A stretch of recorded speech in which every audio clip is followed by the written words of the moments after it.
Jiwaku bertanya,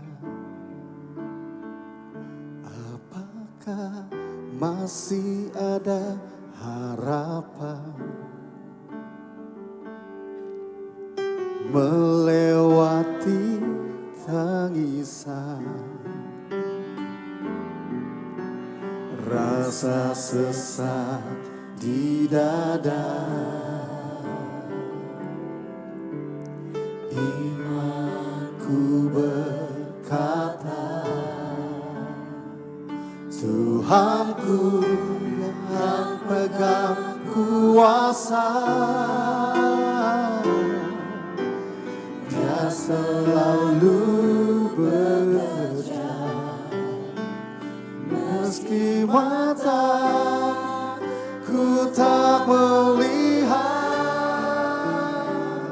Walaupun gunung itu tak berpindah, tetap percaya Kau yang punya kuasa. Sekalipun ku dalam lembah gelap, tak mengapa asal Kau di sampingku. Walaupun masalahku masih ada, tetap percaya rencanamu terindah. Takkan pernah berubah. Ya Tuhan, iman yang aku pegang padamu Tuhan yang setia. Mari sekali lagi katakan, jiwaku bertanya, jiwaku bertanya, apakah masih ada harapan melewati tangisan, rasa sesak di dada. Imanku berkata, Tuhanku yang pegang kuasa, Dia selalu bekerja, meski mataku tak melihat.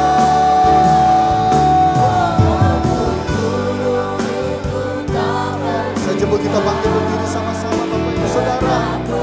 Akui Dia saja Tuhan yang dapat kita andalkan sepanjang hidup kita.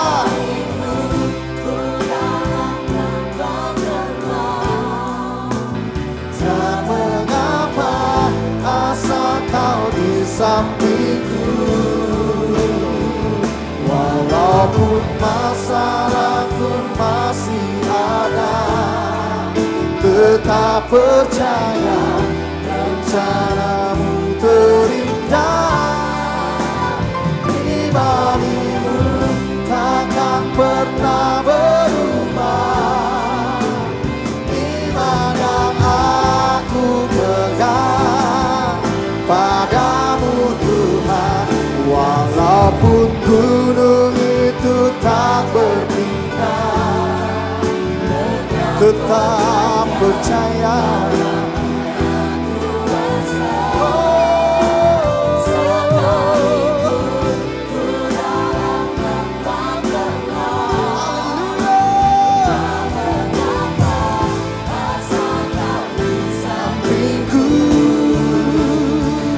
Walaupun masalahku masih ada, tetap percaya rencanamu terindah.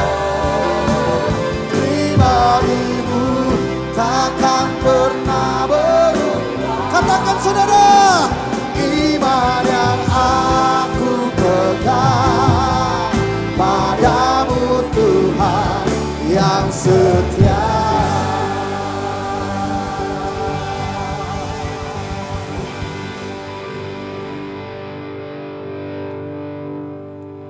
Terima kasih untuk perlindungan Tuhan sepanjang malam. Membangunkan kami dengan tubuh yang sehat. Memberi kami kesempatan untuk bisa menghampiri Tuhan.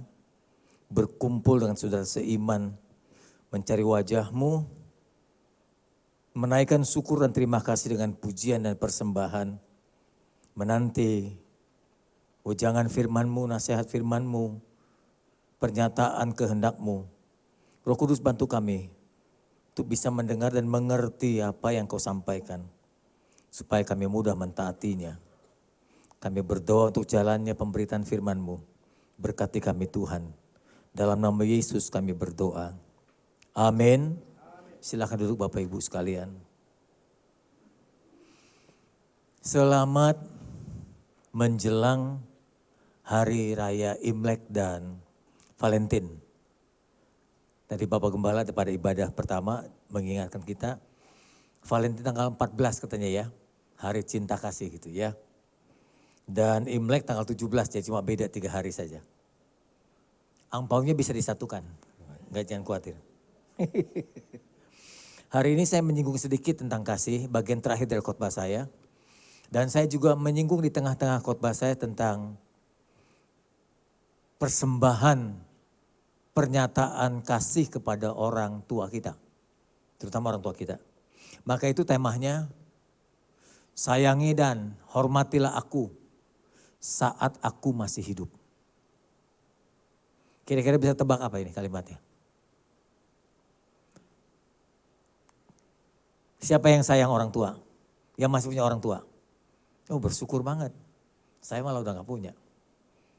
Siapa yang jadi orang tua? Oke. Baik.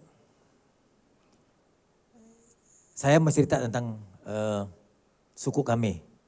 Orang-orang Chinese atau turunan Tionghoa.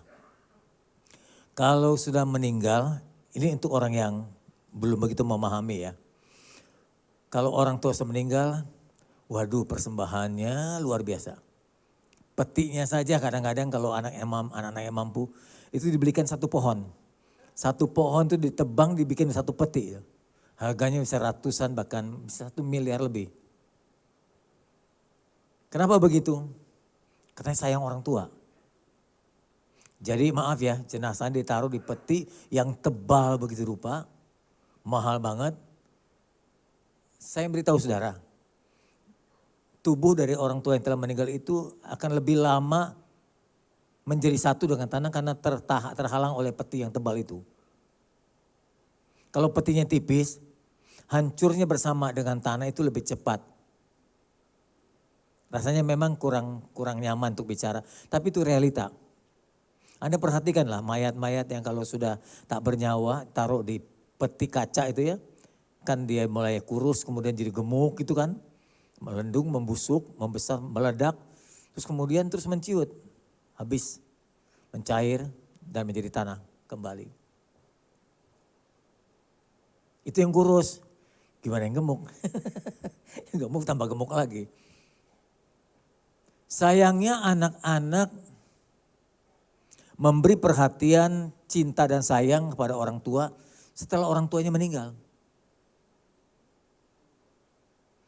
Kita orang Tionghoa memang diajarkan budaya etis menyayangi, menghormati orang tua. Tapi kesempatannya terlambat. Waktu beliau masih hidup kita gak pernah perhatikan. Boro-boro mau datang ke rumah. Say hello aja jarang karena sibuknya pekerjaan. Datang mamanya seminggu sekali melihat nengok mama papa tuh jarang sekali. Sibuk kan nih pekerjaan, lembur segala macam. Apalagi Anda yang tinggal di luar negeri. Makin sulit. Sampai ada kadang-kadang saya temukan orang tua meninggal, anak gak bisa balik. Gak bisa balik. Alasan susah cari tiket, mendadak meninggalnya, waktu tinggal sedikit. Kalau saya pulang gimana, macam-macam alasan.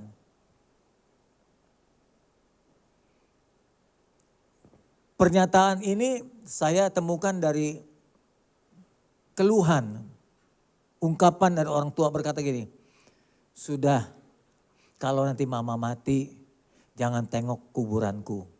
Jangan bilang di depan makamku kamu sayang mama. Telat. Telat ya, telat. Nanti saya jabarkan kenapa terlambat.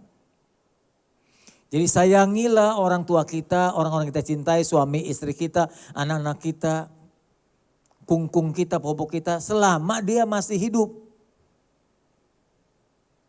Sepuas mungkin engkau sayangi dan perhatikan dia, jika dia telah meninggal, engkau tidak perlu tangisi lagi. Karena sudah terlalu kenyang kita memberikan kasih sayang pada saat dia masih hidup.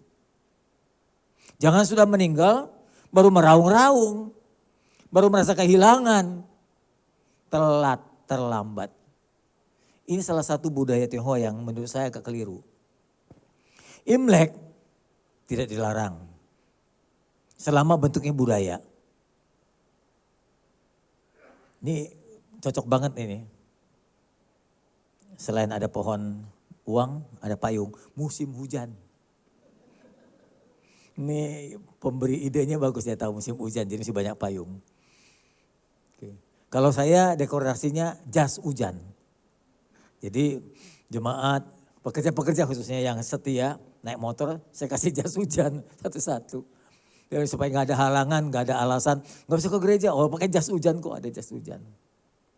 Kalau sekarang di sini jemaat dikasih payung. Jangan lupa ya, halo pakai payung. Sayangilah aku saat aku masih hidup. Perintah dalam Efesus mengatakan seperti ini. Terlalu kecil buat saya di sini. Hai anak-anak, taatilah orang tuamu di dalam Tuhan. Karena haruslah memang demikian. Hormati ayahmu, hormati ibumu. Ini perintah penting. Jadi udah jadi Kristen, bukan tidak sayang orang tua. Justru saya makin sayang orang tua. Kalau ada orang berkata, oh jangan jadi Kristen ya nanti kamu puhau ya, kamu gak sayang orang tua lagi. Justru harus semakin sayang. Dalam Keluaran 20, hukum Taurat yang kelima, hormatilah orang tuamu supaya lanjut umurmu di bumi. Diperintahkan harus menghormati menyayangi orang tua. Seperti yang nyata janji ini supaya kamu berbahagia dan panjang umurmu di bumi.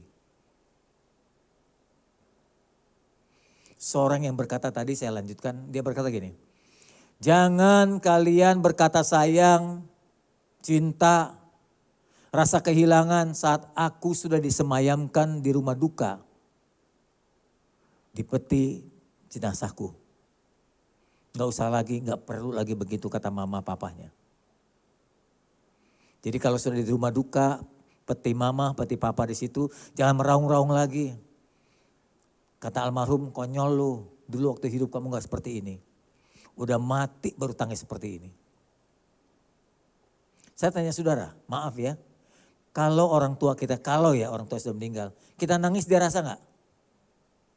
Hoi, kalau orang tua kita meninggal, kalau ya, lalu kita nangis depan dia, dia rasa gak? Ya kalau kita ngapain nangis? Lalu kalau kita bilang, mama, papa aku sayang kamu, memang selama ini aku sibuk banget, maaf ya. Papa mama rasa gak? Ngapain ngomong kalau begitu? Papa mama nih di depan meja, aku bawain duren, ada montong, black apa lagi? Itu yang black itu durennya, musangking segala macam. Percuma dulu hidup boro-boro, kasih mama duren. Udah mati mabok duren. Percuma. Jangan katakan sayang di depan peti matiku. Jangan kamu datang membawa makanan minuman di makamku. Semua kasih sayangmu tidak dapat kurasakan lagi ketika aku telah menghembuskan nafas. Berikanlah perhatian, kasih dan sayangmu sekarang saat aku masih hidup. Saat aku masih bisa merasakan. Nah udah kalau ada Imlek begini, kan rame nih di meja-meja abu. Saya tanya bro ini yang main seafood, bandengnya pasti laku itu. Buat apa bandeng? Kasih makan yang mati. Apalagi babi, kasih makan yang mati. Apalagi buah-buahan. Di meja penuh. Itu apa? Nanti malah kita tanya kalau udah disembayangin boleh gak kita makan? Itu persoalan lagi tuh. Nanti akan saya bahas tuh. Bekas sembahyang itu boleh nggak dimakan? Siapa yang bilang boleh? Coba angkat tangan yang bilang boleh. Takut. Takut kesurupan lu ya kalau makan. Bisa dimakan setan katanya. Dimakan yang mati, sudah dimakan arwah. Siapa yang bilang tidak boleh? Rugi lu, lapar. Oke, kita lanjut. Bisa nggak orang mati menikmati makan minum yang kita berikan? Pernah lihat Anda pernah lihat orang mati makan? Nah kalau gitu kapan dikasih makan? Aneh nih kalian ini. Orang nggak bisa makan dikasih makan. Ini ngapain dikasih? Kasih duit juga di meja Anda, di meja abu, di kuburan percuma juga. Nggak bisa dia bawa. Lihat ya, manusia itu punya 3 unsur. Ada tubuh, terus apa lagi? Ada jiwa, ada roh. Dan ini menyatu. Sebelum meninggal ini menyatu, nggak bisa dipisahkan.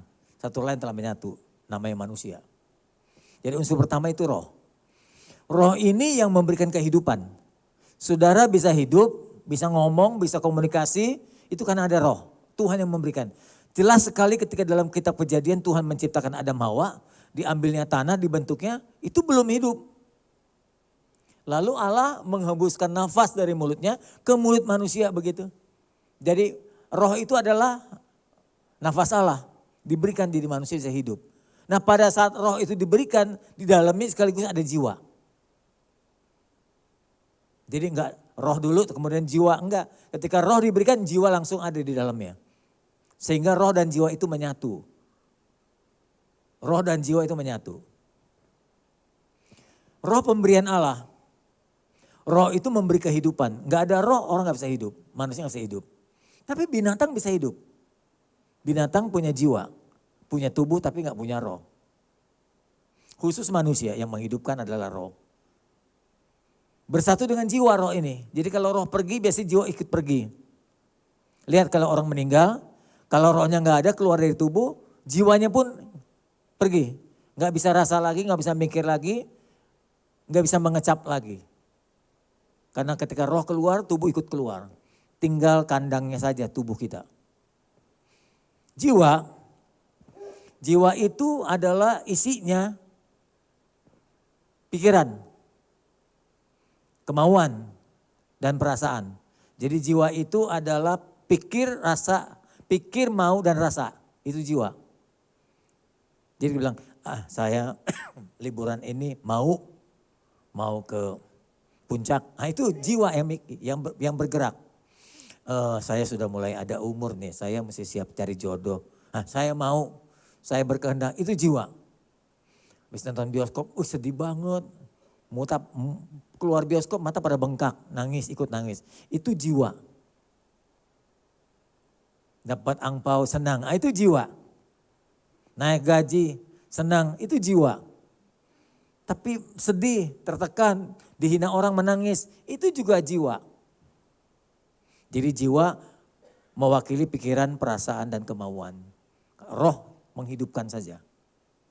Tubuh terdiri atas daging, tulang, dan darah, itu tubuh. Bahan dasarnya itu tanah sebetulnya. Tuhan mengambil dari tanah, lalu dibentuknya manusia. Makanya disebut Adam. Adamah bahasa Ibrani manusia tanah, bukan nama itu. Adamah itu manusia tanah. Jadi ketika nanti meninggal, kembali lagi Adamah lagi. Manusia tanah lagi, tubuh kita menyatu dengan tanah. Tubuh kita itu kandangnya jiwa roh. Jadi kalau Anda piara anjing, piara burung, kandangnya itu adalah tubuh. Dalamnya burung, dalamnya hewan lain. Kalau manusia, kandangnya tubuh, dalamnya jiwa dan roh. Ketika isinya keluar, roh dan jiwa keluar, itu namanya kematian, tinggal kandangnya saja. Dan kandangnya nggak bisa rasa apa-apa lagi. Paham? Oke. Yang Anda rawat selama ini, kandangnya atau isinya? Kandang. Rambut dikuningin, merah, hijau, nah itu kandang. Alis dilinting, Bisa 3 hari itu melinting alis saja. Muka di blush on, itu kandang. Pedicure, manicure, itu kandang tubuh. Fitness, aerobik, supaya kandangnya langsing. Ada yang langsung juga, ada yang langsing. Itu kandang, fitness itu kandang. Ke gereja ini, nah ini ke gereja datang, nah ini yang diberikan makan roh dan jiwanya. Rohnya dihidupkan biar berkembang, biar bertumbuh. Jiwanya pun mulai berpikir makin dewasa, makin berkembang. Mestinya dua-duanya dirawat. Kandang dirawat secara jasmani, kasih makan capcay, puyung hai. Tapi rohani juga dikasih makan. Yaitu dengan ibadah, doa, bersekutu dengan Tuhan. Dua-dua mesti berjalan baik. Tubuh akan dimakan waktu. Tubuh jadi tua. Bulan lalu saya datang kemari Anda masih kelihatan muda. Sekarang kok kelihatan tua-tua banget ya. Tubuh makin lama makin tua, makin rentah, makin layu. Awalnya dari dosa. Tapi jiwa dan roh enggak bisa tua. Abadi, sempurna, sama seperti Allah. Karena memang datangnya dari Allah. Gak ada yang roh jadi tua, jiwa jadi tua. Enggak. Jiwa lebih matang mungkin iya, lebih dewasa iya. Ketika roh dan jiwa keluar dari tubuh, tubuh kembali lagi di tanah nanti. Makanya dikubur atau dikremasi. Dikremasi jadi debu, dikubur jadi tanah, debu dan tanah senyawanya sama. Nanti Tuhan bangkitkan, janjinya adalah seperti suratan Tesalonika, akan dibangkitkan dengan tubuh yang baru. Bukan lagi dibuat dari tanah, tapi sudah disempurnakan. Seperti Yesus bangkit dari kematian. Ini kurang lebih tentang 3 unsur tubuh kita. Saya mau menyinggung soal makanan tadi yang kita berikan kepada orang tua yang sudah meninggal. Ketika orang tua meninggal, roh dan jiwanya kan keluar dari tubuhnya. Tinggal kandangnya saja. Jadi tanah itu tubuh. Akan jadi tanah. Kalau didiamkan dia mencair. Lama-lama menyatu dengan tanah. Larut kembali ke tanah. Nah yang kandang ini, momennya Anda ternak piara anjing, anjingnya lepas gitu, tinggal kandangnya. Nggak mungkin kandang Anda kasih makan. Burung, terbang burungnya tinggal kandangnya, kandangnya dikasih makan nggak mungkin. Kandang nggak akan bereaksi apa-apa, nggak rasa apa-apa, nggak bisa nikmati apa-apa. Sebab itu saya berkata dengan tema khotbah tadi, sayangi dia selama dia masih hidup. Kalau dia sudah mati, tinggal kandangnya saja dari tubuh orang tua kita. Mau diapakan pun nggak rasa apa-apa lagi. Maka dia ungkapkan, jangan terlambat menyayangi aku. Jangan terlambat memperhatikan aku, hai anak-anak. Mau ngasih angpau sekarang ke orang tua, amin. Mau kasih babi, bandeng sekarang. Jangan tunggu orang tua meninggal. Mau kasih rumah jangan berikan peti yang terlalu mahal. Sekarang berikan rumah buat orang tua berlindung. Titipkan suster supaya bisa home care. Nanti suster yang merawat orang tua kalau Anda nggak terlalu sibuk di pekerjaan. Titipkan satu suster untuk merawat orang tua kita. Jangan biarkan dia mati dalam kesendirian. Sudah jadi fenomena di Jepang banyak orang mati sendirian. Ditemukan mayatnya setelah 2-3 minggu kemudian. Anak-anaknya entah kemana, mayat papa mamanya sudah mencair. Sedih melihat begini. Punya anak, nggak ada perhatian sama sekali. Anak ke-5 sama, anaknya 7 sama, anaknya 3 sama, anaknya 1 pun sama juga nggak perhatian. Saya melihat di sosial media ibu ini Cina Benteng. Saya lihat sih, punya anak 3, 1 pun gak ada yang mau merawat. Tinggal sendirian mamanya, suaminya udah meninggal. Tinggal sendiri tuh janda tua. Anak-anaknya gak ada yang mau merawat. Akhirnya departemen sosial yang datang mengambil orang tua itu. Dan departemen sosial berkata kepada anaknya, kalau kami sudah ambil kalian gak boleh tengok sama sekali. Kasih peringatan sama departemen sosial. Punya anak 3 tapi gak bisa merawat 1 pun juga. Keterlaluan. Kurang ajar ya. Halo? Iya. Kita gak minta tuntutan anak itu merawat orang tua. Tapi paling tidak, orang tua mau kan tinggal sendiri. Sayangi dia selama dia masih hidup. Jangan kalau jadi jenazah, you beliin segala-galanya, percuma dia nggak rasa apa-apa lagi. Percuma. Kadang-kadang maaf ya, saya kan sering melayani kedukaan di rumah duka banyak sekali, sudah ratusan kali. Itu kirim bunga banyak banget. Sebetulnya sih nggak ada gunanya. Emang dia bisa baca, emang dia ngerasain. Terima kasih dikirim bunga. Yang meninggal bangun dari peti, oh bagus ya, terima kasih ya gitu. Sampai ke jalan-jalan bunga duka itu diberikan. Jadi lebih baik diberikan uang buat anak-anak yang susah. Daripada menurut saya sih dikirim bunga-bunga begitu. Sayang, akhirnya nanti dibuang juga kan. Dibungutin lah main jual bunga. Yang bukan tukang bunga tuh pinter banget. Dia udah bikin, diambil lagi tuh nanti. Bisa dipakai lagi nanti buat daur ulang. Sebenarnya gak terlalu berguna sih ucapan itu. Ya mungkin yang tahu dapat perhatian yang masih hidup itu. Dia baca dari siapa, tapi yang mati gak rasa lagi. Kepada diam nih kelihatannya. Saya tahu ada rasa bersalah yang besar di tempat ini. Gak perhatiin orang tuanya ya. Oke. Jadi ketika jiwa dan roh keluar, tubuh gak rasa apa-apa lagi. Makanya dibakar, dikremasi, dia gak teriak. Dia tahu gak teriak, Anda pernah lihat orang kremasi teriak? Kabur semua nanti dari tempat itu. Gak ada yang teriak. Dikubur juga dia gak ketok-ketok peti jenazahnya. Ya sudah tidur. Gak rasa apa lagi karena yang bisa merasakan itu jiwanya. Jiwanya udah keluar dari tubuhnya, tinggal kandang. Mau diapakan kandangnya, percuma saja. Hanya ketemu nanti di akhirat. Jika tubuh telah menjadi jenazah, dia tidak merasa lagi menerima perhatian, menerima kasih sayang, menerima makanan minuman, sudah tidak dirasa lagi. Sebab itu jangan berikan hal ini saat dia sudah meninggal. Berikan kasih sayangnya saat dia masih hidup. Sudah selesai itu, paham? Pulang nanti cium kaki mama papa ya. Mau kasih ampau dari sekarang siapkan. Mau ajak dia makan dari sekarang.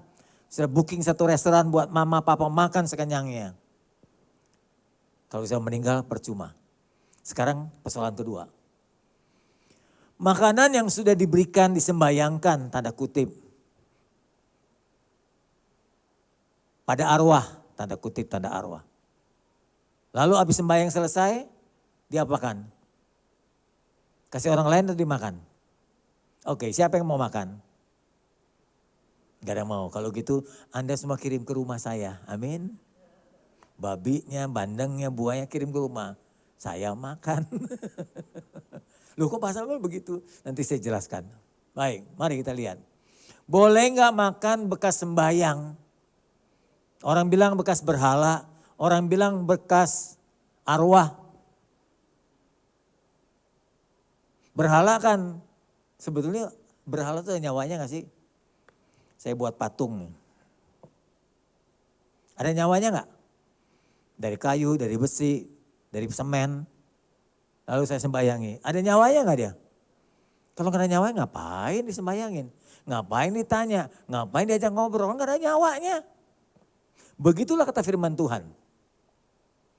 1 Korintus 8 ayat 4. Tentang hal makan minum persembahan kepada berhala. Kita tahu. Tidak ada berhala. Berhala itu gak ada pribadinya begitu dengan kata lain. Di dunia ini gak ada berhala yang berpribadi, punya perasaan, punya keinginan, punya pikiran. Berhala itu gak ada apa-apanya. Nanti saya perjelas lagi dengan ayat lain. Tidak ada Allah yang lain. Jadi kalau kita sembah ini Allah yang kedua nih, ini Allah ketiga. Gak ada Allah, cuma Allah satu saja. Dalam Mazmur pasal 135, 15-17. Berhala bangsa-bangsa adalah perak. Dibuat dari perak, dibuat dari emas. Buatan tangan manusia juga. Dari kayu, dari semen. Mereka punya mulut. Dibuat mulut berhalanya. Tapi gak bisa makan. Betul ya? Anda pernah lihat berhala makan? Aneh. Gak bisa ngomong. Punya mata, berhala diberikan mata. Gak bisa lihat. Anda bilang, ayo ini berapa gobanan cepean, ayo noban. Gak bisa jawab dia.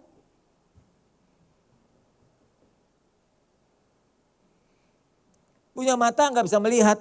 Punya telinga nggak bisa dengar. Memang nggak ada jiwanya. Juga nggak ada nafasnya dalam mulutnya.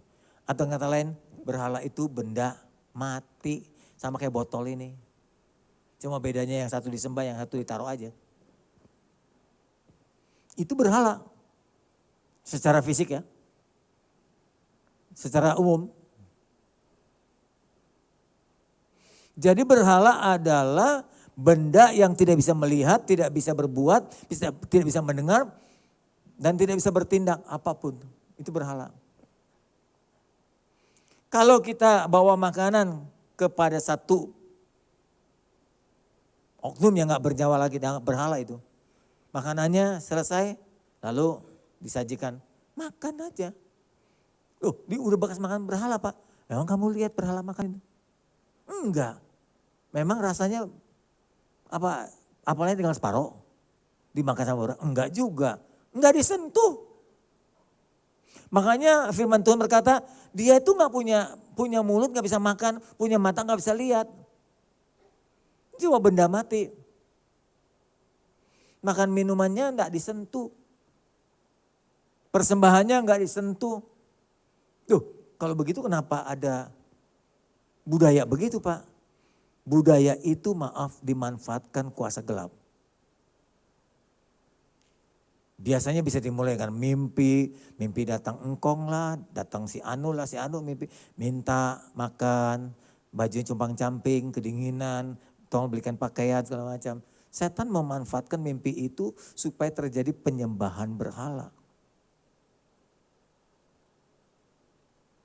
Ketika kakak saya meninggal dulu, kita belum semua Kristen, separuh rumah Kristen, separuh enggak. Katanya dulu pada hari-hari pertama sampai hari ketiga dia pulang. Katanya kalau pulang dia menginjakan kakinya ke tempat tidur, kamar segala macam. Jadi saya di tempat tidur dia saya berikan bedak sebanyak mungkin supaya kalau dia injakan kakinya ada bekasnya. Saya tunggu sampai hari ketiga. Saya duduk kebetulan tidur di depan tempat tidur dia. Saya tunggu sampai malam pagi hari. Enggak ada bekas tanda injakan kaki.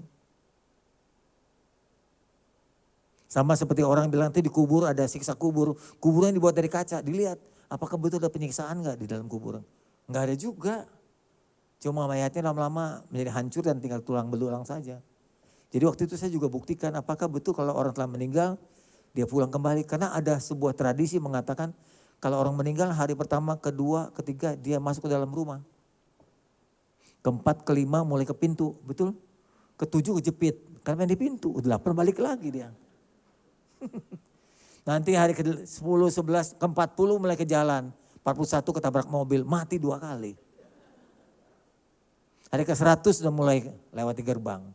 Makanya orang-orang Tionghoa suka pakai penang ini kalau 100 hari lo dibakar. Udah gak ada tanda duka. Ini tanda duka. Jadi supaya yang meninggal lihat ini, oh aku sedih lu kamu meninggal gitu. Tanda duka tergantung hubungan dia, ada warna hitam, ada biru, ada merah. Itu tanda anaknya langsung, cucu, mantu, cucu dalam, cucu luar gitu. Itu tanda sendiri situ. Nanti udah 100 hari, aku udah gak sedih lagi, kamu udah pergi jauh. Jadi dibuang, dibakar itu. Itu tradisi, tapi itu gak bisa dibuktikan Bapak Ibu. Jadi makanan pun disediakan di hadapan berhala, mau di kuburan atau di meja abu, sebetulnya gak disentuh sama sekali. Kalau gak disentuh sama sekali, boleh gak kita makan? Logikanya, pakai akal sehat. Kalau gak disentuh, boleh gak? Ya boleh lah. Kenapa mau? Saya tanya saudara, kenapa gak boleh? Anda gak mau makan? Rata-rata di sini gak mau makan bekas makanan tadi sembahyang. Kenapa? Coba tolong jawab. Biar gua yang pakai baju Valentine. Bajunya bagus lu, itu beli borongan ya? Gimana? Makan gak makanan berhala? Bapak Ibu makan? Ikutin saya rakusnya dong kalau begitu. Regu B, makan gak? Pasti sebagian gak kan? Kenapa? Bekas sembahyang Pak, ya terus kenapa? Kan dimakan sama arwah. Masa arwah makan sih? Saya tanya saudara, arwah makan gak sih? Yang makan itu ini tubuh. Makanan itu kan masuk melalui mulut. Terus kan ke usus, sampai ke usus besar. lalu kemudian dibuangkan ke jamban. Ini dikelola oleh tubuh supaya jadi energi yang melanjutkan hidup tubuh kita. Jiwa dan roh itu nggak makan. Saya beritahu saudara ya, saya tanya bapak-bapak di sini. Bapak-bapak lebih suka makan di rumah, masakan istri atau di restoran? Woi, ibu-ibu, restoran. Masakan istri di rumah nggak enak, amin. Dan kalau jiwa roh itu bisa makan, dia nggak makan makanan saudara yang di rumah. Nggak enak. Dia datang ke restoran di bawah. Lebih enak. Tapi nyatanya nggak pernah arwah makan ke restoran. Pakai akal sehat kita. Jiwa roh itu nggak bakal makan lagi. Yang makan itu tubuh. Makanya ada darah, daging, tulang ini. Itu terlanjutkan atau terawat dengan adanya makanan. Ada perut kita. Jiwa roh itu nggak ada perutnya. Di sorga itu nggak ada jamban. Di surga gak ada toilet. Serius dah walaupun saya belum ke sana. Jadi kalau yang balik kan ke sana jiwa dan roh kita. Tubuhnya kan jadi tanah. Yang balik itu pribadi kita kepada Allah. Itu gak perlu makan lagi. Gak perlu makan lagi. Jadi Tuhan gak buatkan toilet di surga. Tubuh sempurna. Malaikat itu gak butuh toilet. Setan tuh gak perlu toilet. Makhluk-makhluk roh itu gak perlu toilet. Dia gak perlu makan. Jadi persembahan yang ada dipersembahkan di meja abu dan di kuburan itu dimanfaatkan setan untuk menjebak kita. Supaya kita mencabangkan diri. Selain menyembah Tuhan, menyembah setan juga. Anda tahu gak dibalik semua penyembahan itu setan mempergunakan tipu dayanya. Jadi Anda gak bisa bertumbuh nanti. Kalau bercabang gitu. Sembah Tuhan, sembah setan. Sembah Tuhan. Bukan setan kok orang tua. Di balik foto orang tua itu kuasa setan. Anda tertipu. Jadi Anda berikan makan percuma. Orang tua kita gak di situ lagi sudah. Jiwa rohnya udah gak situ lagi. Cuma fotonya doang. Fotonya malah bisa makan. Jadi kalau bekas makanan ini habek aja. Amin. Nah belum sampai selesai. Belum titik masih koma itu. Kalau saya bilang makan aja habek masih koma. Kok koma Pak? Ada beberapa persyaratan. Mari kita lanjut. Ada beberapa firman Tuhan sebetulnya nggak melarang kita makan. Coba lihat ya. Semua yang diciptakan Tuhan, bentuknya makanan apa ya? Ya, itu baik. Karena semua yang diciptakan Tuhan itu baik, suatu pun tidak ada yang haram. Jika diterima dengan rasa syukur. Makan aja, kasih babi syukur, kasih bandeng syukur, kasih tempe syukur, kasih siomay syukur, kasih bakut syukur. Terima dengan syukur, gak ada yang haram. Dalam Korintus dikatakan, makanan tidak akan membawa Anda lebih dekat kepada Tuhan. Wah kalau saya makan babi, saya makin dekat sama Tuhan loh. Haleluya. Kalau saya makan monyet, makin jauh. Kalau saya makan buah, wah menengah. Enggak ada makanan tuh gak mempengaruhi kita. Makanan gak mempengaruhi rohani kita, gak buat kita makin dekat, gak buat kita makin jauh. Kita gak rugi apa-apa. Kalau kita makan gak rugi, kalau kita gak makan juga gak rugi. Segala sesuatu dibolehkan. Makan boleh gak bekas berhala? Boleh asal bersih aja. Segala sesuatu dibolehkan, benar. Tetapi bukan segala sesuatu berguna. Nah perhatikan kalimat 2 ini. Berguna dan membangun iman. Benar tapi bukan semua berguna. Jadi kalau makanan itu gak berguna jangan dimakan. Belakangan ini ada tabung gak tahu namanya apa itu. Yang sering kali diisap oleh orang-orang muda sekarang bikin fly gitu. Akhirnya orang meninggal.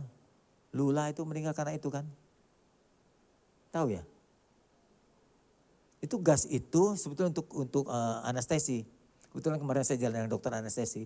Jemaat saya itu anestesi, ahli anestesi. Itu dipakai di operasi-operasi itu dihirup. Kalau itu kebanyakan itu akan menghirup oksigen. Jadi orang yang menggunakan gas itu terlalu banyak oksigen dalam paru-paru tertarik. Sehingga dia malah meninggal, bisa meninggal mendadak. Mengisap paru-paru itu. Jadi dokter ahli anestesi juga memperhitungkan kalau membuat orang terbius sampai dia pingsan berapa lama itu dihitung. Ada hitungannya, kekuatan jantung segala macam. Nggak bisa sembarangan. Sekarang jadi gaya anak muda tuh. Dihisap itu. Itu nggak berguna. Jangan bilang, oh halal kan menurut Bapak. Kalau nggak berguna jangan. Jadi kalau segala sesuatu makanan yang nggak berguna jangan dimakan. Kalau berguna makan saja. Setuju? Babi hong berguna nggak? Habek saja.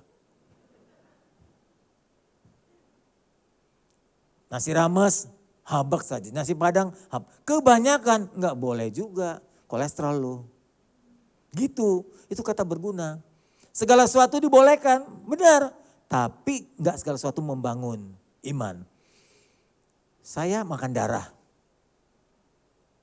Darahnya nggak mentah lah, kalau mentah tambah serem Anda. Lihat pendeta makan darah. Tapi jadi marus, tahu marus? Direbus maksud sama bakut. Bakut babi ada darah gitu. Saya makan di hadapan saudara. Saudara siap nggak? Pak Samuel kok makan darah? Ya nggak apa-apa. Waduh saya sih nggak bisa loh. Nah, saya nggak boleh makan depan saudara lagi. Saya makan di belakang saudara. Saya nggak boleh makan lagi. Jangan makan di depan orang yang tidak setuju, yang keberatan nuraninya. Itu maksudnya membangun iman atau tidak.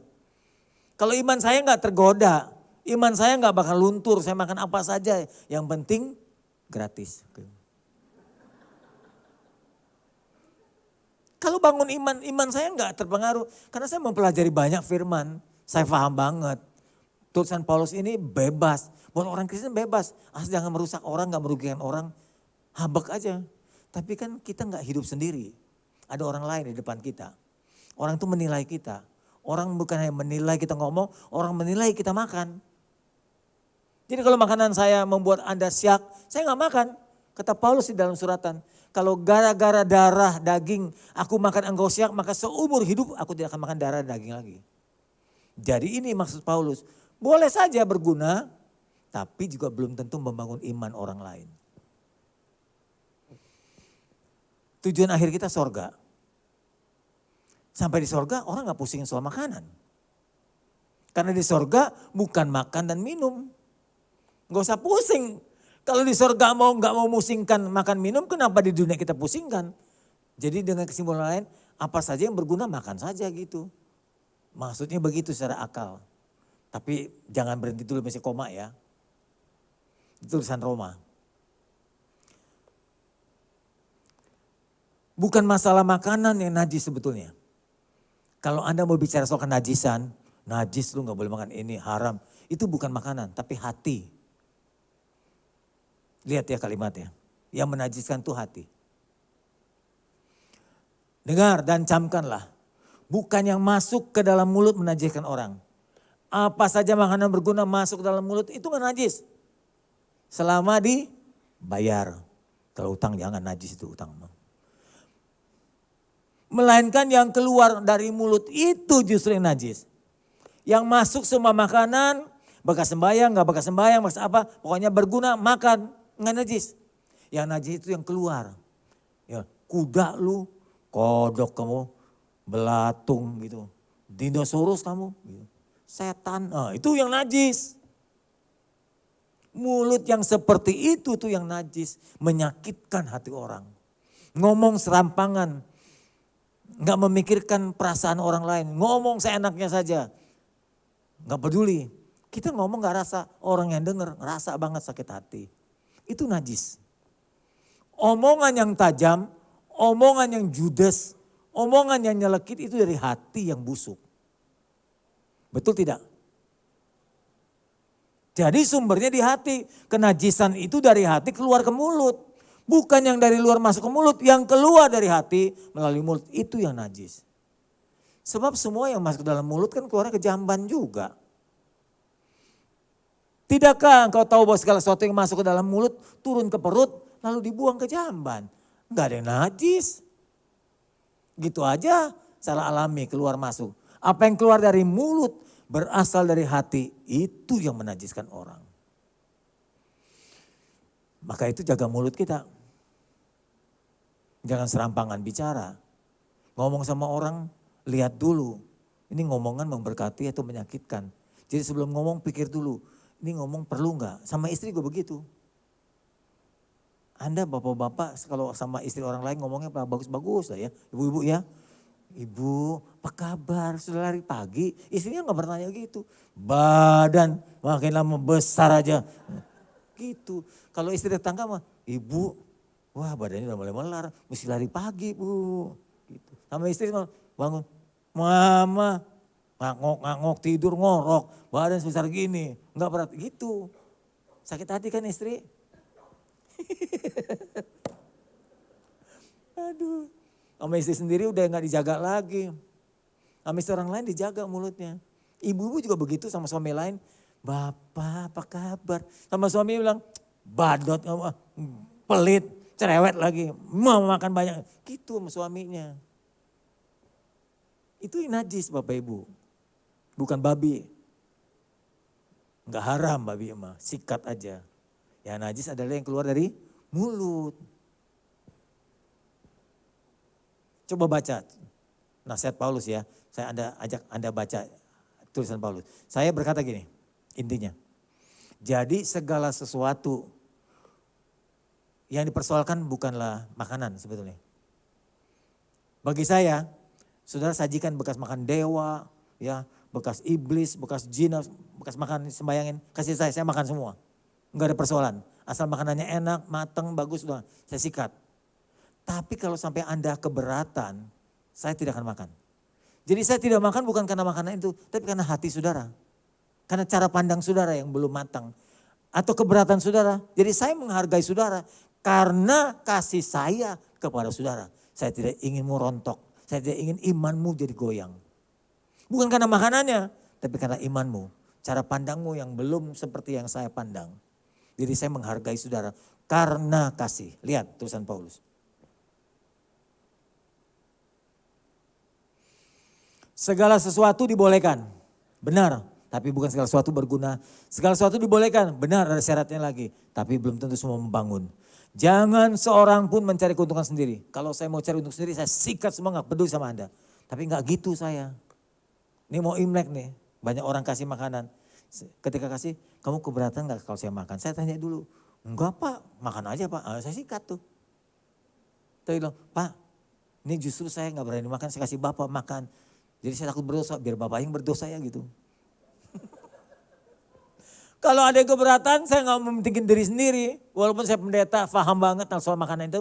Saya gak main sikat aja, gak mikirin diri, saya pikirkan Anda. Tiap-tiap orang jangan cari keuntungan sendiri. Kamu boleh makan segala sesuatu di pasar. Di pasar itu zamannya Paulus dulu banyak orang jual. Ada yang bekas persembahan berhala, dijual juga di pasar. Harganya lebih murah. Karena dikasih sih, dijual harga murah, banting harga.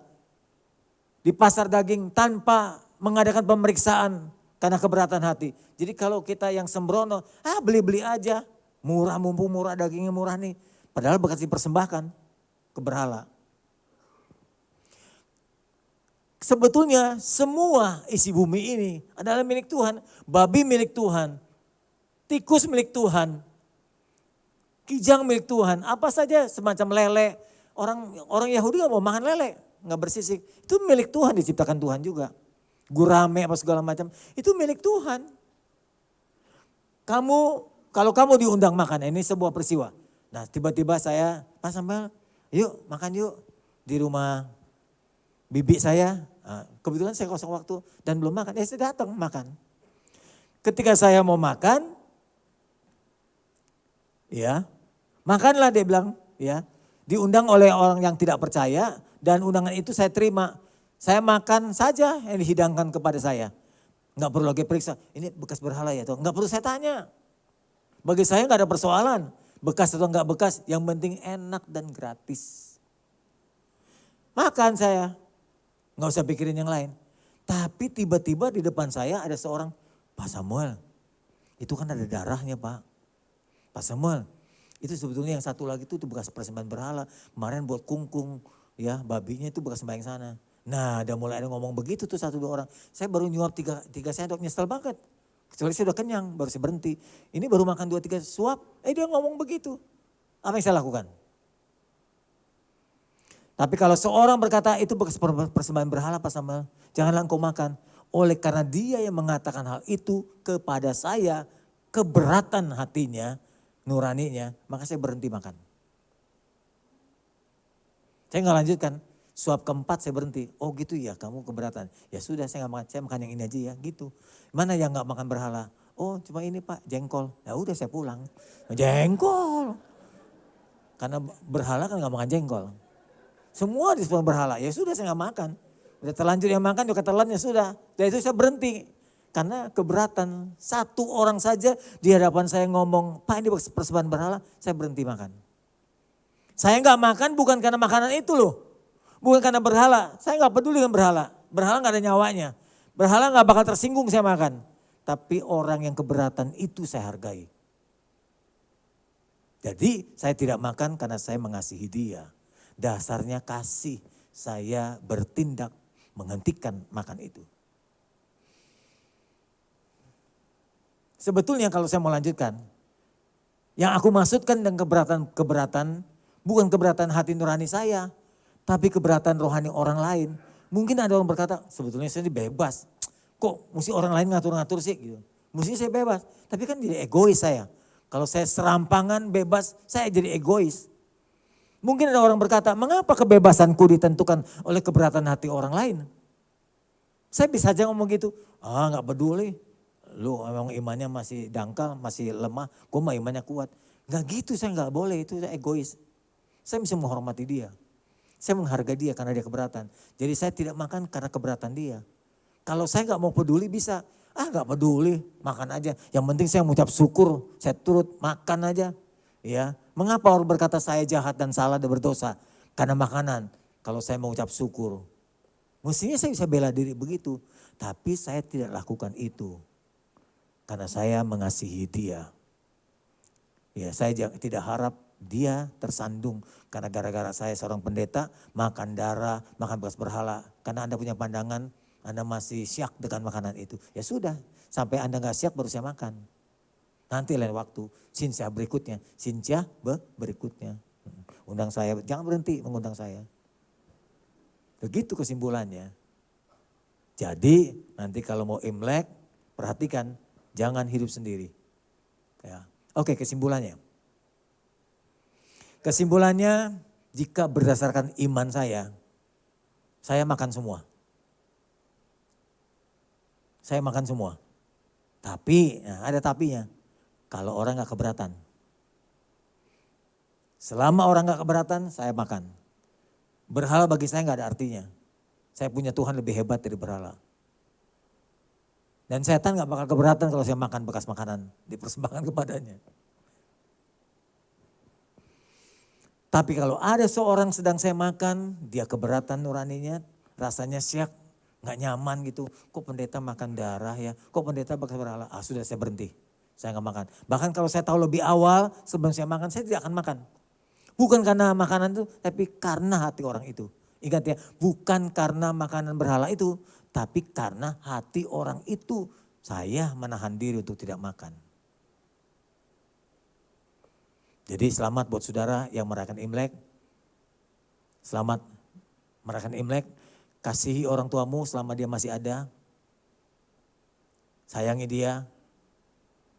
Ya, sayangi dia, cintai dia selama dia masih bisa dicintai dan masih bisa merasakan cinta dan kehangatan sayang saudara. Jangan terlambat. Paham? Mari kita tutup kepala, kita berdoa. Pemusik, aku mengasihi Engkau Tuhan dengan segenap hatiku.